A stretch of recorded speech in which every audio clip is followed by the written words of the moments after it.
বাংলাদেশের বাইরে পৃথিবীর বিভিন্ন প্রান্তে যে যেখান থেকে চ্যানেলে দেখছেন আপনাদের সকলকে সাদর আমন্ত্রণ তৃতীয় মাত্রা দেখবার জন্য। প্রিয় দর্শক, স্বাধীনতোত্তর বাংলাদেশের রাজনীতিতে হঠাৎ আলোর ঝলকানির মতো জাতীয় সমাজতান্ত্রিক দল জাসদের অভ্যুদয় বাংলাদেশের রাজনীতিতে এবং বাংলাদেশের এক বড় সংখ্যক বা বিরাট সংখ্যক তরুণ, মেধাবী তরুণ ক্ষমতার স্বাদ প্রত্যাখ্যান করে বিরোধী রাজনীতির সূচনা করে স্বাধীনতোত্তর বাংলাদেশে প্রবলভাবে।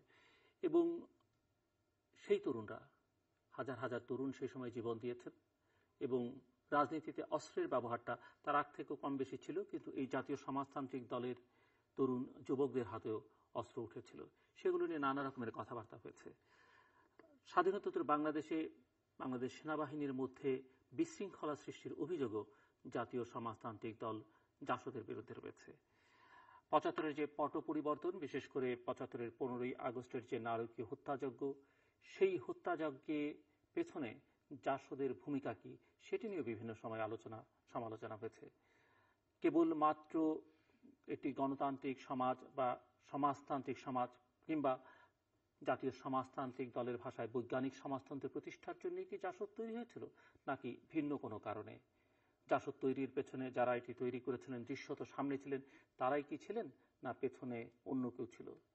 কেউ কেউ অভিযোগ করেন যে স্বাধীনতার বিরোধী শক্তি এই শক্তির সঙ্গে ছিল, যদিও জাতীয় সমাজতান্ত্রিক দলের আকাঙ্ক্ষার মধ্যে এবং যারা এই দলটি তৈরি করেছিলেন তারা সবাই, বিশেষ করে শীর্ষ সারিতে যারা ছিলেন, তারা মুক্তিযুদ্ধের সঙ্গে সরাসরি যুক্ত ছিলেন, যুদ্ধ করেছেন, মুক্তি সংগ্রামে নেতৃত্ব দিয়েছেন।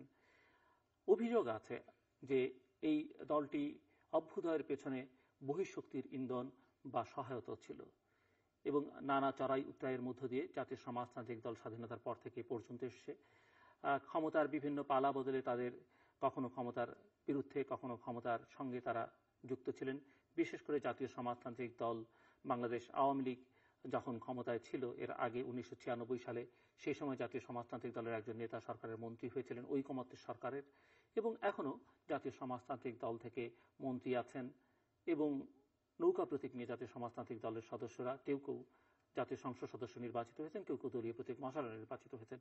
অতি সম্প্রতি দলটি দ্বিধাবিভক্ত হয়েছে নেতৃত্বের কোন দলকে কেন্দ্র করে, কিন্তু যাদের সঙ্গে ক্ষমতার শরিক জাতীয় সমাজতান্ত্রিক দল এই মুহূর্তে, সেই শরিকদের মূল শরিক যারা বাংলাদেশ আওয়ামী লীগ, অর্থাৎ ক্ষমতার মূল শক্তি, তাদের বেশ কয়েকজন নেতা মাস ৬ আগে জাতীয় সমাজতান্ত্রিক দলের বিরুদ্ধে নানা রকমের অভিযোগ এনেছেন। অভিযোগগুলোর মধ্যে একটি অন্যতম হচ্ছে যে জাতীয় সমাজতান্ত্রিক দলই মূলত বঙ্গবন্ধু শেখ মুজিবুর রহমানের বিরুদ্ধে, তার শাসনামলের বিরুদ্ধে বা তার পতনকে নিশ্চিত করবার জন্য ভূমিকা রেখেছেন এবং সেই হত্যাযজ্ঞের সঙ্গেও তাদের ভূমিকা রয়েছে। ৬ মাস পরে আবার এই অভিযোগ আনলেন ক্ষমতাসীন দলের সাধারণ সম্পাদক সৈয়দ আশরাফুল ইসলাম। এর বাইরে অন্যান্য মন্ত্রীরাও কম বেশি কথাবার্তা বলেছেন এবং এই বিতর্কে জাতীয় সমাজতান্ত্রিক দলের কেউ কেউ অসন্তোষ প্রকাশ করেছেন, কেউ কেউ এই ঐক্য বিনষ্টের অভিযোগ আনবার চেষ্টা করেছেন। এবং এর বাইরে যেটি বলা যেতে পারে যে এই বিতর্কে সুশীল সমাজ বা বাংলাদেশের রাজনীতিকে যারা গভীরভাবে পর্যবেক্ষণ করছেন তারা, এমনকি অন্যান্য রাজনৈতিক দলও, ক্ষমতার বাইরে থাকা, একেবারে সংসদের বাইরে থাকা বিএনপিও এই বিতর্কের মধ্যে জড়িয়ে পড়েছে। মূলত জাতীয় সমাজতান্ত্রিক দলকে ঘিরে এই বিতর্ক কেন, এর প্রভাব বাংলাদেশের বর্তমান এবং আগামী দিনের রাজনীতিতে কি হতে পারে, এবং কিছুটা অতীত বিশ্লেষণ করবার জন্য যারা আমার আজকের অতিথি, তাদের দুজনই জাতীয় সমাজতান্ত্রিক দল জাসদকে দেখেছেন নিবিড়ভাবে। জাতীয় সমাজতান্ত্রিক দলের জাসদের সঙ্গে থেকে কেউ দেখেছেন, একজন দেখেছেন, আরেকজন বাইরে থেকে দেখেছেন, এবং এই দলটি যারা প্রতিষ্ঠার সঙ্গে যুক্ত তাদের সবাই তার অত্যন্ত ঘনিষ্ঠ, অর্থাৎ একসঙ্গে কাজ করবার সুযোগ হয়েছে তাদের। যারা আমার অতিথির জন্য পরিচিত হয়ে আমার বায়ে বসা আছেন বাংলাদেশ জাতীয়তাবাদী দল বিএনপি দলীয় সাবেক সংসদ সদস্য মনিরুল হক চৌধুরী, এবং আমার ডানে রয়েছেন বাংলাদেশের সিনিয়র সাংবাদিক, কলামিস্ট, বাংলা দৈনিক যুগান্তরের সহকারী সম্পাদক মাহবুব কামাল। স্বাগত আপনার দুজনকে শুরুতে। মিস্টার মনিরুল হক চৌধুরী, আমার মনে হয় যে আমার আর প্রশ্ন করবার কিছু নেই।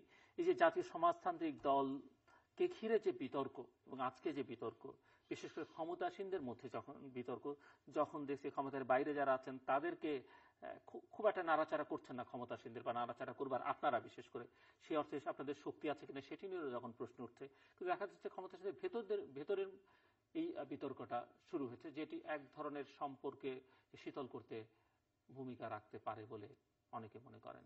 আপনার কাছে কি মনে হয়? আপনার পরিবেশনায় মূল প্রসঙ্গগুলো এসে গেছে, সেগুলো আজকে জাতির বিবেকমান রাজনৈতিক কর্মীদের প্রশ্ন। প্রত্যেকটি প্রসঙ্গ আপনি এনেছেন, এক একটা প্রসঙ্গে আলোচনা করতে গিয়ে ঘন্টা ঘন্টা সময় লেগে যাবে। আজকে আমরা ভূমিকাটার সূচনা সংক্ষেপে সংক্ষেপে করি। আপনাকে আমি ধন্যবাদ জানাই, বিশেষ করে আপনি এত সচেতন যে আমার চেয়েও বা আমার ভাই যিনি পাশে বসে আছেন তার চেয়ে অনেক বেশি ভালোভাবে জাসদকে কেন্দ্র করে যে প্রশ্নগুলি মানুষের মধ্যে বিভিন্ন সময় উত্থাপিত হয়েছে আছে সেগুলো আপনি ভালোভাবে তুলেছেন। আমি আপনাকে সুনির্দিষ্ট আকারে না গিয়ে প্রথমত বলতে চাই, আমি এখানে আমার এই বক্তব্যের সাথে আমার দল, এটা একান্ত আমার ব্যক্তিগত বক্তব্য হবে। জাসদ যারা প্রতিষ্ঠা করেছেন তারা এই দেশের মুক্তিযুদ্ধের সাথে জড়িত,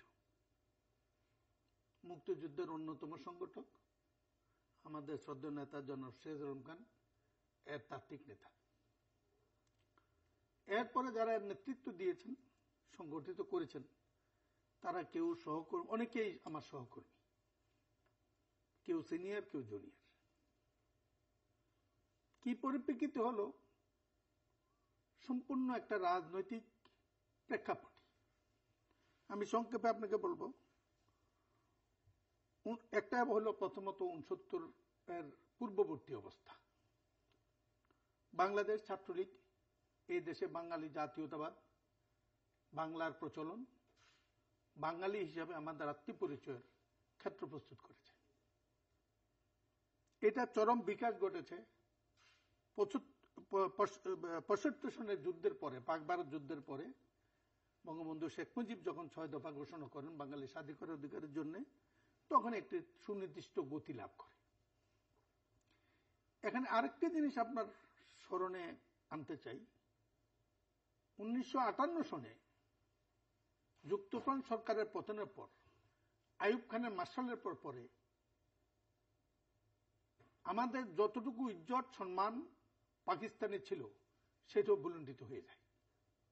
রাজনৈতিক দলগুলোর অনৈক্য এত বৃদ্ধি পেয়েছিল, একজন আরেকজনের সাথে কথা বলতো না। আইয়ুব খানের সামরিক শাসনের পরে এই রাজনৈতিক দলগুলির দিকে বিচ্ছিন্নমুখী রাখার জন্য সকল প্রক্রিয়া নেওয়া হয়েছিল।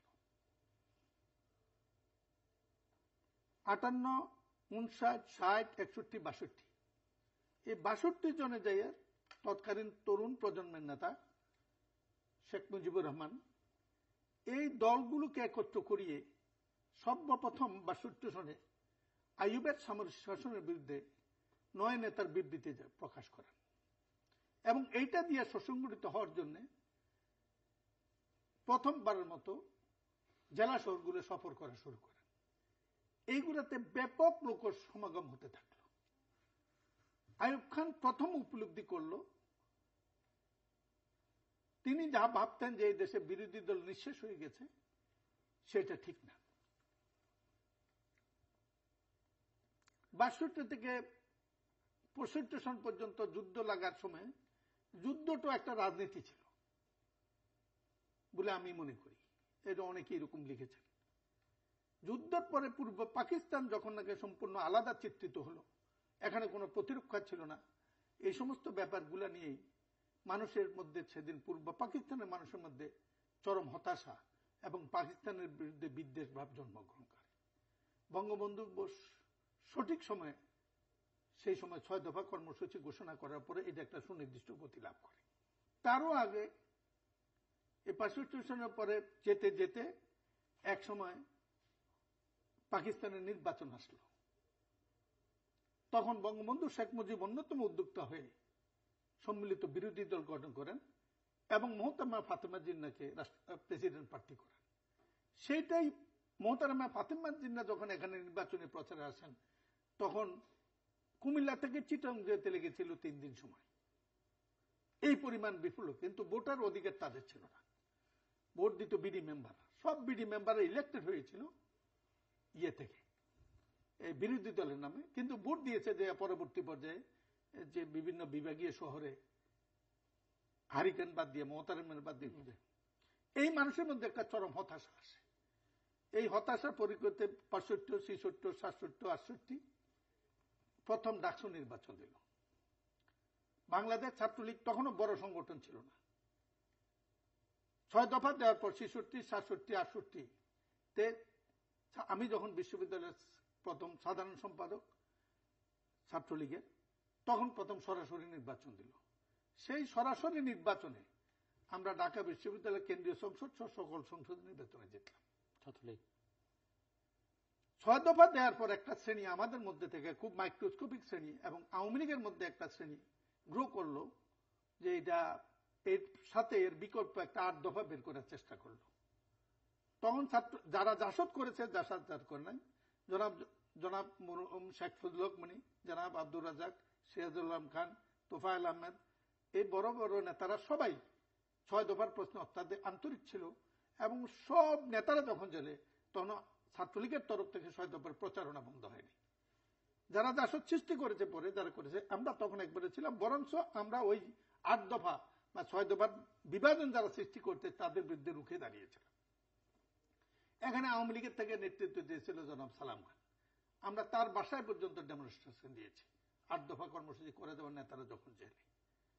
এই পরিস্থিতির নির্বাচনের পরে আসলো 69 আন্দোলন। 69 আন্দোলন ছিল মাত্র 7 দিনের। 24-এ এই দিক দিয়ে জুলফিকার আলী ভুট্টো আইয়ুবের ক্যাবিনেট থেকে পাকিস্তান পদত্যাগ করে লাহোর এক মিছিল করেছিল। সেই মিছিলে গোলাগুলি হলো, 2 জন না 3 জন মারা গিয়েছিল। এটার প্রতিবাদে ডাকসু একটা প্রতিবাদ সভা করতে চেয়েছিল। ডাকসুর সেক্রেটারি ছিল নাজিমউদ্দিন কামরান, সূর্য সন্ন্যালের প্রতিনিধি এনএসএফ থেকে হয়েছিল।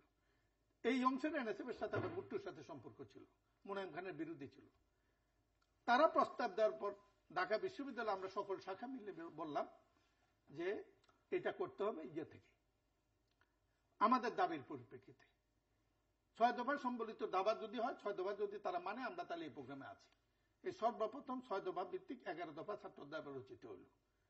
17 জানুয়ারি আমরা মিছিল নিয়ে বের হইতেছিলাম, এই দাবির পারলাম না। 18 তারিখ পারলাম না, 19 তারিখ পারলাম না, 20 তারিখে আসাদ নিহত হলো, শাহাদাত বরণ করলো, 21 তারিখে হরতাল, 22 তারিখে আমরা মিছিল করলাম, 23 তারিখেও হরতাল, 22 তারিখে শামসুল জোহার সাহেব মারা গেল, 23 তারিখে এটার বিরুদ্ধে হরতাল, 24 তারিখে হলো পল্টন ময়দানে জনসভা, গণ অভ্যুত্থান। এই 8 দিনে আইয়ুবের পতন।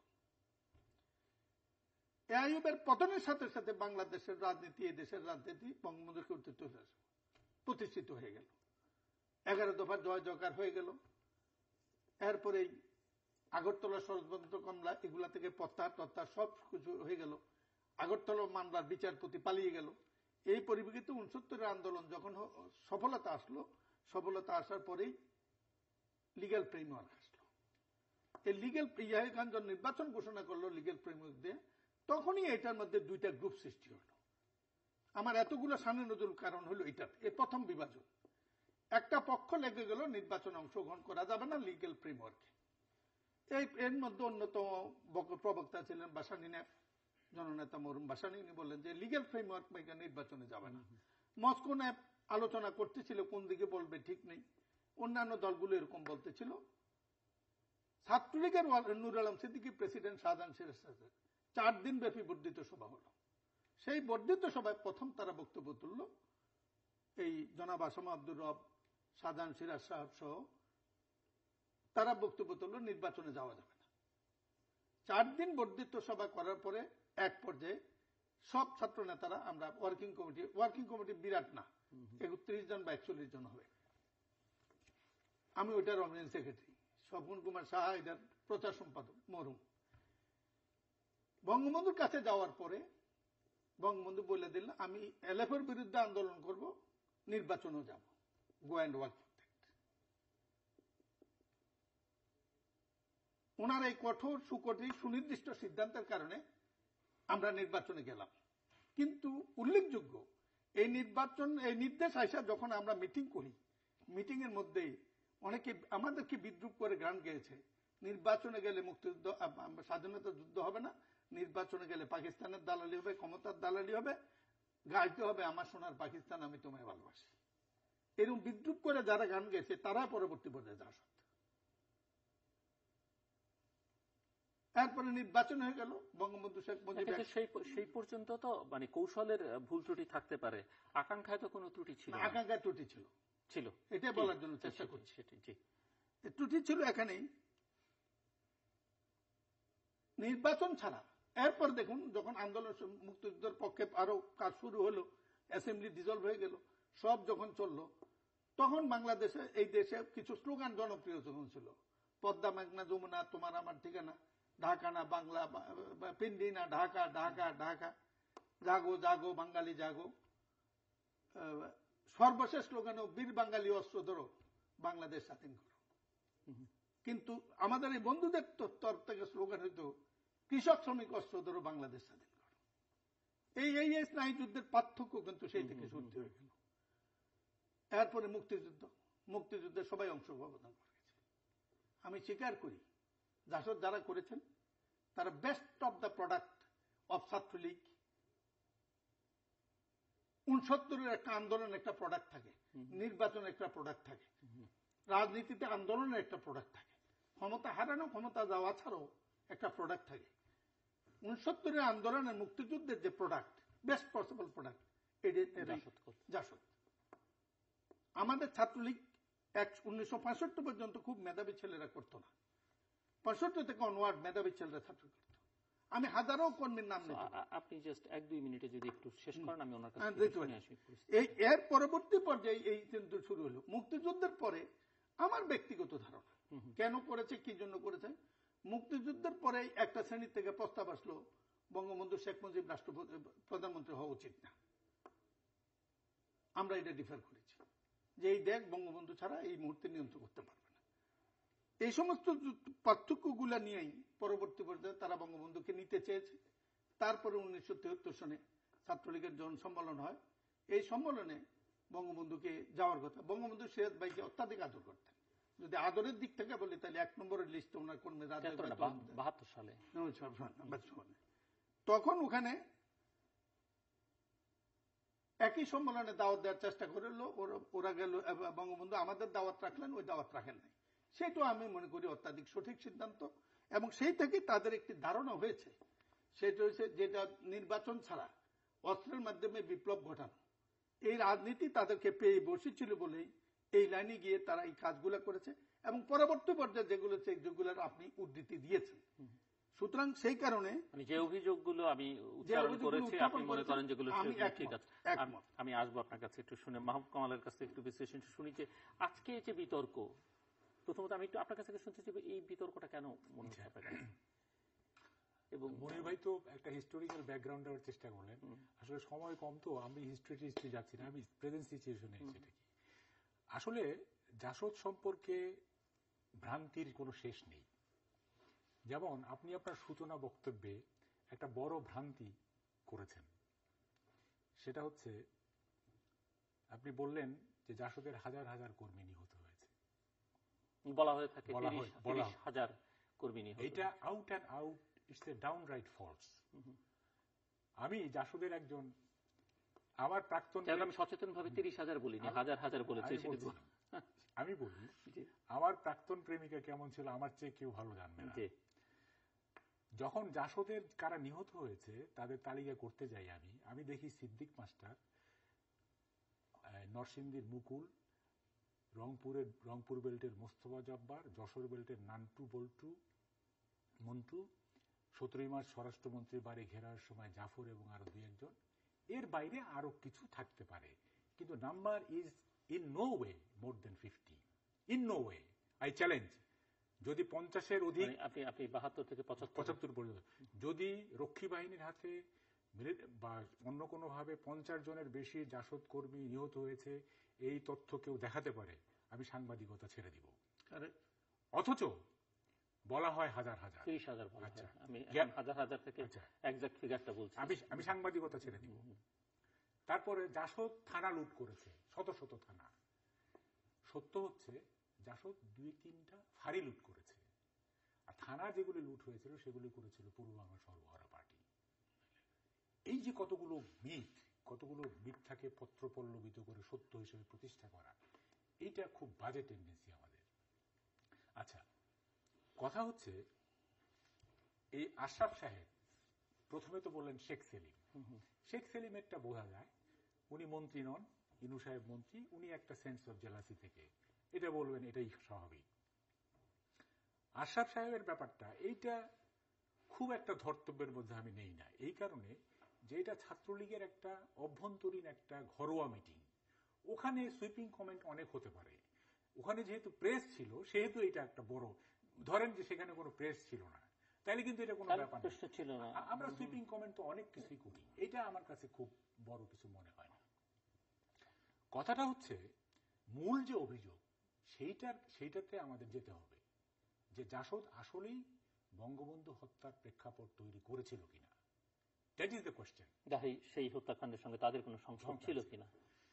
আসলে বঙ্গবন্ধু হত্যার প্রেক্ষাপট তৈরিতে জাসদের যে ভূমিকা সেটা অতি নগণ্য, অতি নগণ্য।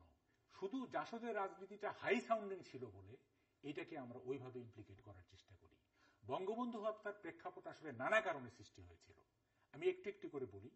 এক, সেনাবাহিনীর মধ্যে যাদেরকে বঙ্গবন্ধু অব্যাহতি দিয়েছিলেন তারা বঙ্গবন্ধুর প্রতি ক্ষুব্ধ ছিলেন।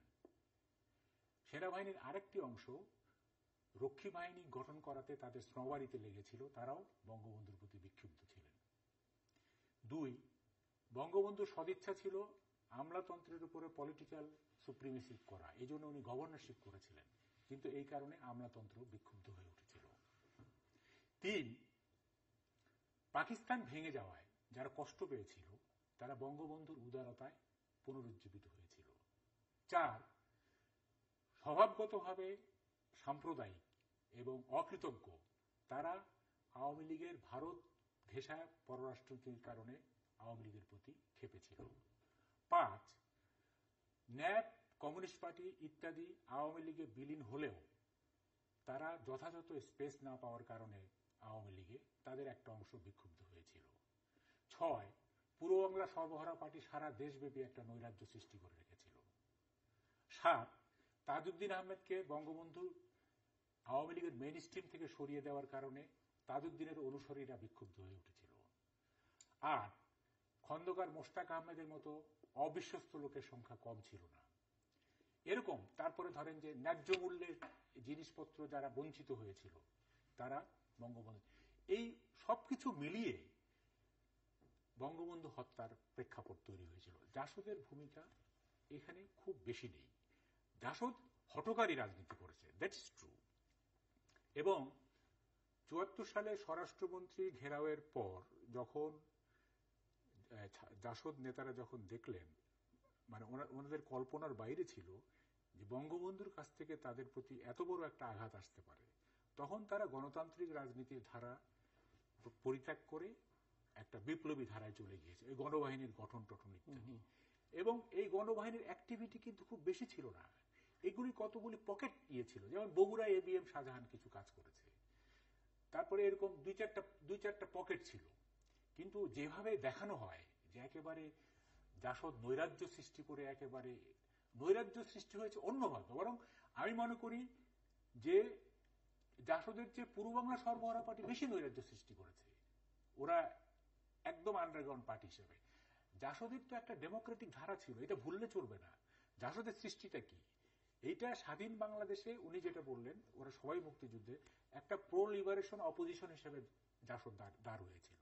এবং জাসদ যে প্রথম দিকে যে পার্লামেন্টারি পলিটিক্স করলো, এই যে ৭৩-এর নির্বাচনে অংশ নিল, জাসদের এই যে একটা কথা অনেকে বলেন, বিশেষ করে কোন কোন দেশের নাম উচ্চারিত হয় যে জাতীয় সমাজতান্ত্রিক দল গড়বার পেছনে তাদের ইন্ধন বা তাদের মদত ছিল বা সহযোগিতা ছিল, আপনি সেটা না না, এটা অনেকে তো প্রতিবেশী দেশের কথা বলে থাকে। না না না, এটা আমি কনস্পিরেসি থিওরিতে বিশ্বাসী না। বাংলাদেশের কনস্পিরেসি থিওরি খুব জনপ্রিয়। আপনার একটা মুরগি চুরি হলো, বলবে যে সিআই এর হাত আছে কিনা খুঁজে দেখো। It is very bad. Conspiracy theory বাংলাদেশে এত জনপ্রিয়, এইটা আমি এটাকে খুব বেশি আমলে নেই না। জাসদ গঠিত হয়েছিল ৬২ সালে, মনির ভাই এটা মিস করে গেছেন। ৬২ সালে ছাত্রলীগের কিছু মেধাবী নেতা, যেমন মার্শাল মনি, কাজী আরেফ, এরা আরো ২-৪ জন, এরা মিলে একটা নিউক্লিয়াস গঠন করেছিল, যে তারা চেয়েছিল যে আলটিমেটলি বাংলাদেশ স্বাধীনতার পরে নতুন পলিটিক্স মার্ক্সবাদকে তারা অবলম্বন করবেন, সমাজতান্ত্রিক রাজনীতি। কারণ 60s Marxism was the main trend of the world. তখন ল্যাটিন আমেরিকা থেকে শুরু বিভিন্ন জায়গায় মার্ক্সিস্ট আন্দোলন হচ্ছে। তখন এটা যুব সমাজের মধ্যে একটা প্রধান ধারা ছিল সারা ওয়ার্ল্ড, বিশ্বব্যাপী। এবং মার্ক্সিজমের একটা ম্যাগনেটিক পাওয়ার আছে।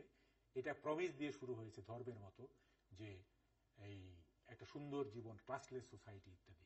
এটা একজন যুবককে যত সহজে আকৃষ্ট করতে পারে অন্য কোনো মতবাদ সেই আমলে তত করতে পারত না।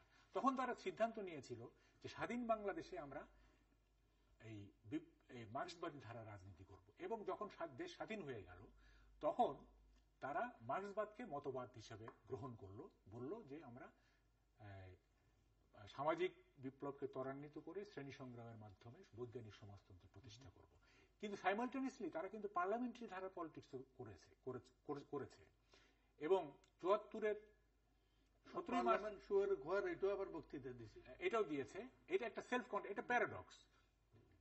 তো ওরা, আমি মনে করি যদি জাসদকে ফ্লারিশ করতে দেওয়া হতো উইথ দেয়ার পার্লামেন্টারি নর্মস, তাইলে ওই যে বলে democracy favours the bi party system, তাইলে বাংলাদেশে আওয়ামী লীগ এবং জাসদ একটা সুন্দর দ্বিদলীয় দল একটা সিস্টেম প্রতিষ্ঠা করতে পারত। এবং 75 পরবর্তী সময়ে যে আমরা ইসলামিক মিলিটেন্সি বা ইসলামিক যে ধারা, যে এইটা আর হতো না। এটা আমাদেরই দুর্ভাগ্য যে আমরা এইটা করতে দিতে পারি। মিস্টার চৌধুরী, আমি ওনার শেষ কথার সাথে একমত। জাসদ যদি বিরোধী দলীয় ভূমিকাও পালন করত তো বাংলাদেশের রাজনীতি আজকের মতো এত অন্ধকার অবস্থা পড়ত না। এখানে আমি ওর অনুভূতি প্রশ্ন জাসদ যারা সৃষ্টি করেছেন এবং পরবর্তী ফলো আপ হয়ে এসছে, আমি সিরাজ ভাই যখন 74 সনে স্বরাষ্ট্রমন্ত্রী বা অ্যাটাক করার পর গ্রেপ্তার হওয়ার পর যখন রিলিজ হইলেন, ইতিমধ্যে বঙ্গবন্ধু দুনিয়াতে নাই, উনি যখন বেরিয়েছেন তখন একদিন খুঁজা আমি তখন ব্যবসা শুরু করেছি, আমার এখানে গিয়েছিল। সিরাজ ভাই কিন্তু কর্মীদেরকে খুব আদর করতে জানে। তাই জিজ্ঞেস করার পর কি করছো, আমি তখন কোন রাজনীতি সূত্রে ছাত্রলীগের সভাপতি নাই, সুতরাং আমি ছাত্রলীগের সব থেকে বিদায় নিয়েছি, ব্যবসা করার চেষ্টা করছি। তো সিরাজ ভাই আমাকে জিজ্ঞেস করেছিলেন কি করছো, কি করবে। আমার একটা কফি দোকান ছিল, কফি খেলেন। তো সিরাজ ভাই কি করতে চাও, বলে যে আমি কিচ্ছু করতে চাই না, আমার একটা শখ আছে। জাসদ খারাপ করেছিল, কেন করেছিল, কি জন্য করেছিল, এটা একটু খুঁজে বের করতে চাই। খুঁজে পেলে কি করবে, আমি বলি গুলি করব, আর আইনগত পারলে সুযোগ থাকলে ফাঁসি দেব। শেষ ভাই কিন্তু একটা জবাবও দেন নাই। উনি অনেকক্ষণ আমার আবেগের সাথে শেয়ার করলেন বলে মনে হলো। আমার আজকেও প্রশ্ন, আমি আপনাকে একটা আহ্বান জানাবো, এর একটি কারণ যারা করেছেন তাদের মুখ থেকে, আর যারা মোকাবেলা করেছেন তাদের কাছ থেকে শোনা উচিত। আমি আজকে আপনাকে প্রস্তাব করতে চাই, আপনার এই উদ্যোগের জন্য ধন্যবাদ জানাই, আপনার উপস্থাপনের জন্য ধন্যবাদ জানাই। শুধু এই কারণে, আমার ভাই যে কথাগুলো বলেছে সবগুলো বাস্তব। It is not real, but not a reality to the main incidents.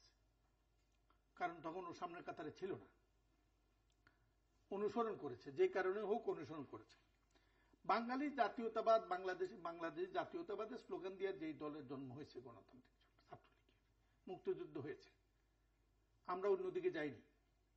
সেটাতে হঠাৎ করে মার্ক্সিজম ঢুকানোর যে মানসিকতা, ওই সময়টা একটু খারাপ ছিল। ওই সময় এরকম স্লোগান দেওয়া অভ্যস্ত ছিল করে করতো। এই যে আমাদের কর্মীদেরকে রঙিন স্লোগান দিয়ে আমাদেরকে বিভাজন করা হলো, মুক্তিযুদ্ধের পক্ষের রাজনৈতিক শক্তিটাকে বিভাজন করা হলো, এটা হলো আমাদের ক্ষতির দিক। জাসদ হয়েছে কি হয় নাই, যায় না, এটা হলো মূল কথা।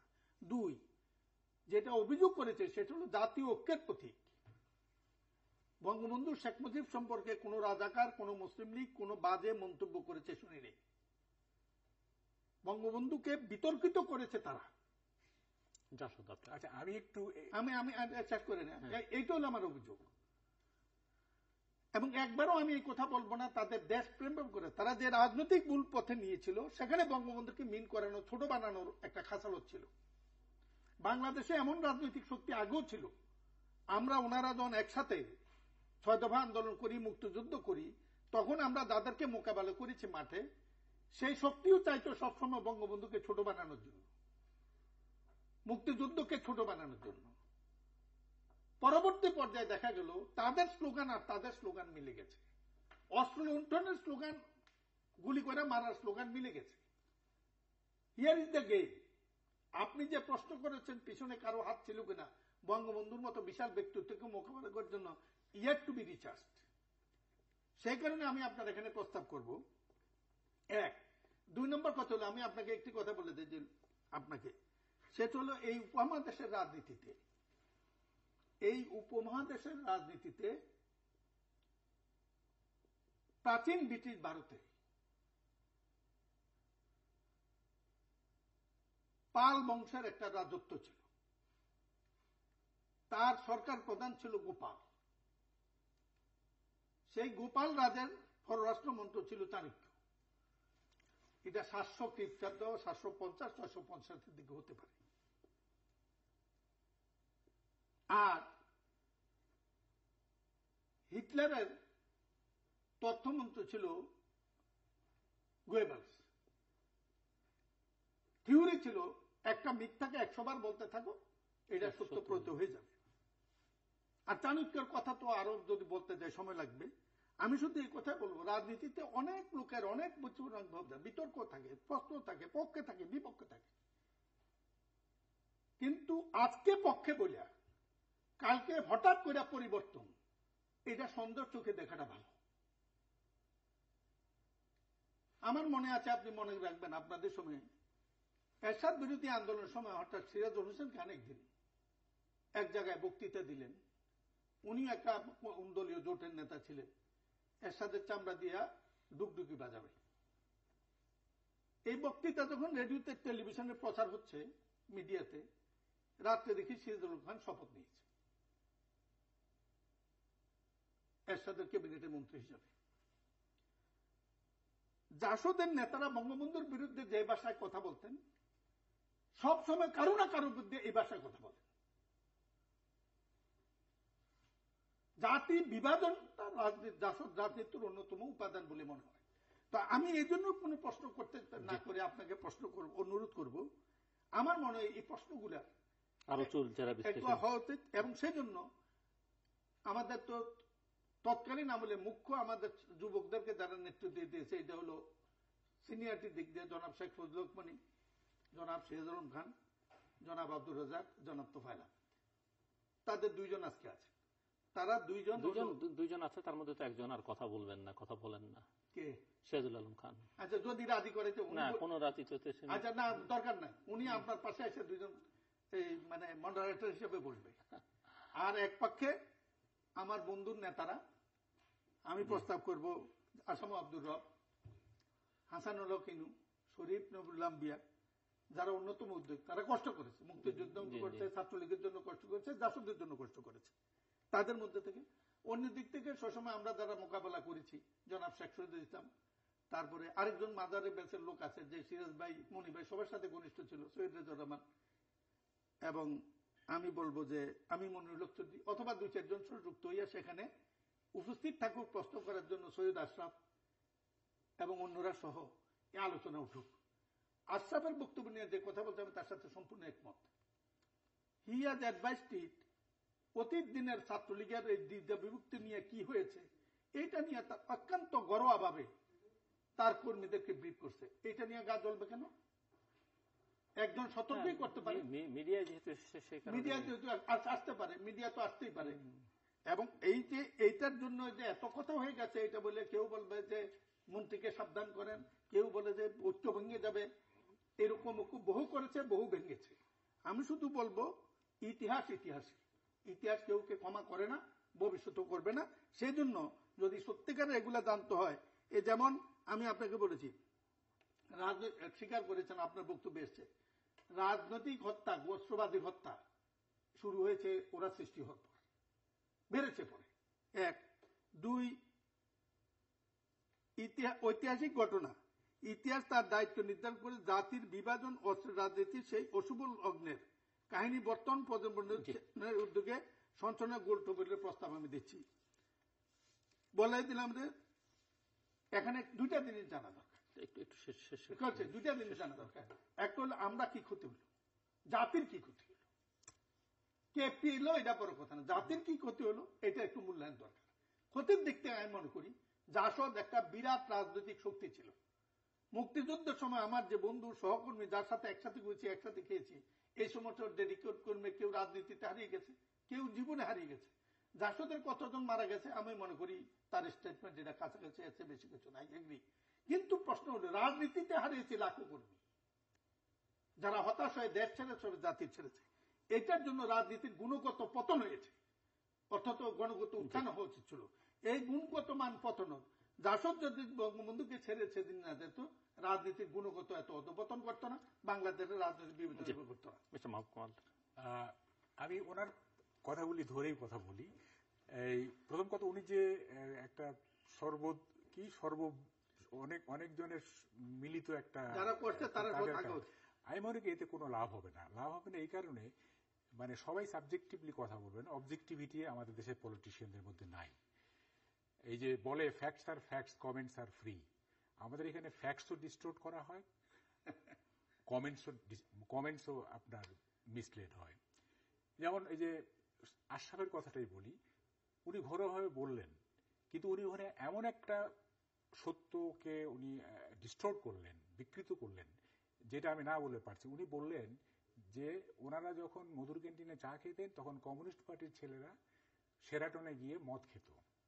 এইটা আউট অ্যান্ড আউট ফলস। সেই আমলে ছাত্র ইউনিয়নের বা কমিউনিস্ট পার্টির কেউ শেরাটনে গিয়ে মদ খাবে, এটা কল্পনার বাইরে। আমরা তো দেখেছি কাছ থেকে। যদি বলতেন যে সোভিয়েত এমবেসিতে গিয়ে ভদকা খেয়েছে, তাহলে সেটার একটা জাস্টিফিকেশন থাকতো, কারণ বলতে চায় না আর কি। আচ্ছা, এইটাই মিন করতে হতো, শেরাটনে গিয়ে মদ খেয়েছে, এইটা এরকম মিথ্যা কথা উনি না বললেও পারতেন। এই একটি অংশের জন্য যে তার মন্তব্য কি হয়ে যাবে না, আমি বলছি এই যে ফ্যাক্ট ডিস্টোর্ট করা। আচ্ছা, তারপরে মূল্যায়ন তো করতেই জানে না, অবজেক্টিভিটি নাই, ইত্যাদি নানা রকম। ওনার যে কথাটা উনি বললেন যে বঙ্গবন্ধুকে যদি ছেড়ে না যেত, ক্ষতিটা করেছে এবং এটা ঠিক হয় নাই। উনি সবকিছু একটা প্রশ্ন আমি করি, জাসদ নেতৃত্ব আমরা পরবর্তীকালে যারা জাসদ তৈরি করেছেন এবং তাদের পরবর্তী জীবন যদি আমরা দেখি, সেই সবার কথাই বলি, তাদের মুক্তিযুদ্ধের অবদানের কথা স্বীকার করে নিও, তাদের মধ্যে এক ধরনের অস্থিরতা, এক ধরনের প্রমাণ করছে তারা বহুভাগে বিভক্ত হয়েছেন, তারা ক্ষমতার প্রতি তাদের এক ধরনের আমি বলছি, এবং বিচ্যুতিটা অনেক ক্ষেত্রে ঠিক সেই ৭২, ৭৩, ৭৪, ৭৫ বা ৭৬, ৭৭-এর যে রাজনীতি, যে আদর্শ, যে কমিটমেন্ট, তার চাইতে একেবারে যোজন যোজন দূরে। আচ্ছা, এটা আমি একটু ব্যাখ্যা করি। আসলে কথা কিন্তু অনেক, সময় খুব কম, সময় আমার হাতে 2 মিনিট আছে। সেটা হচ্ছে যে এই ধরনের মার্কসিস্ট পার্টি বা বিপ্লবী পার্টি, এইটার জেনারেল ট্রেন্ডটাই হচ্ছে এরকম অন্তর্দ্বন্দ্ব। এটা কোনো মার্কসিস্ট আছে নাকি? না, তখনকার কথা বলছি, যে এই যে অস্থিরতা আপনি এবং দল ভাঙাভাঙি, আমি বলি কি এইটা হচ্ছে নিউক্লিয়ার থিওরি অফ রেভলিউশন। মানে ম্যাটারকে যত ভাঙা যাবে, ম্যাটার তত শক্তিশালী হবে। মানে জাসদ যে বারবার ভেঙেছে, এবং শুধু জাসদ না, আপনার খেয়াল থাকতে পারে ৭৫ সালে ঢাকা ইউনিভার্সিটির কলা ভবনে একটা চিকা ছিল, পূর্ব বাংলা সরবরাহ পার্টির রানা হায়দার গ্রুপের অবশিষ্টাংশের চক্রান্ত হইতে সাবধান। বোঝেন, পূর্ব বাংলা সরবরাহ পার্টির তার রানা হায়দার গ্রুপ, তার অবশিষ্টাংশ। মানে এই ধরনের দলে যে ভাঙাভাঙিটা, এই যে ভাঙনটা, এটা অনিবার্য। সব দেশে সবখানে হয়েছে। সোভিয়েত কমিউনিস্ট পার্টিতে হয়েছে, এই যে বলশেভিক ভার্সেস বিলশেভিক, নানা রকম ইত্যাদি। হ্যাঁ, জাসদ একটা রেস্টলেস পার্টি ছিল। এইটা খুব দ্রুত ক্ষমতা যাওয়ার আকাঙ্ক্ষা থেকে ঠিক আছে। যেমন এই রেস্টলেসনেসের সবচেয়ে বড় দৃষ্টান্ত আমরা দেখতে পাই ৭ই নভেম্বর পরবর্তী সময়। ৭ই নভেম্বরের ঘটনার পরে, মানে যখন এটা ব্যর্থ হলো, জিয়াউর রহমান যখন এই সুফলটা নিয়ে নিল, এরপর থেকে জাসদ নেতৃত্ব কাউন্টার কু করার বহু চেষ্টা করেছে, এবং বলা হয় যে তখন কয়েকটি ব্যর্থ অভ্যুত্থান। এবং এই যে সমর সেনকে কিডন্যাপ করার যে ঘটনা, ভারতীয় হাই কমিশনার সমর সেনকে কিডন্যাপ করে দাবি আদায় করা, সমাজতন্ত্র আদায় করা, এটাও একটা প্রফেসর সাহেব তো বক্তৃতা দিয়েছে সরকার সাবধান, এটাও একটা রেস্টলেসনেসের একটা কি বলে যে উদাহরণ।